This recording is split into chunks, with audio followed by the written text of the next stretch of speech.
கர்த்தர் இன்றைக்கு உங்களை பார்த்து சொல்றாரு, உங்கள் நாட்களில் உங்களுக்கு சமாதானம் உண்டாயிருக்கும். நம்புறீங்களா? உங்கள் நாட்களில் உங்களுக்கு தேவனுடைய உண்மை வெளிப்படும். உங்கள் வாழ்நாள் முழுவதும் நீடித்திருப்பதாக.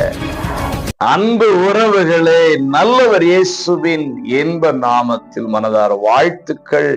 ஏசப்பா உங்களை ஆசீர்வதிப்பாருங்க.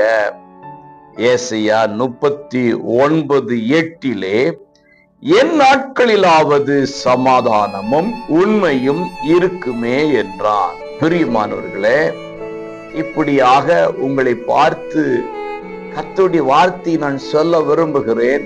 உங்கள் நாட்களில், நீங்கள் ஜீவனோடு இருக்கக்கூடிய நாட்களில் சமாதானத்தோடு இருப்பீர்களாக. தேவனுடைய உண்மை உங்கள் வாழ்க்கையில் வெளிப்படுவதாக.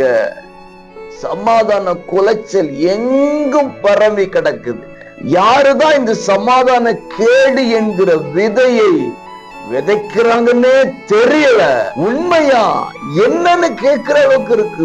பொய் மேலோங்கி இருக்கிறது, அநீதி அநியாயம் மேலோங்கி இருக்கிறது. கர்த்தர் இன்றைக்கு உங்களை பார்த்து சொல்றாரு, உங்கள் நாட்களில் உங்களுக்கு சமாதானம் உண்டாயிருக்கும். உங்கள் நாட்களில் உங்களுக்கு தேவனுடைய உண்மை வெளிப்படும். தேவ சமாதானமும் தேவனுடைய உண்மையும் உங்கள் வாழ்நாள் முழுவதும் நீடித்திருப்பதாக. இன்று முதல் அந்த ஆசீர்வாதத்தை காணப்போகிறீர்கள். பெற்றுக்கொண்டேன் என்று விசுவாசிங்க, பெற்றுக்கொள்ள போகிறீர்கள். God bless you.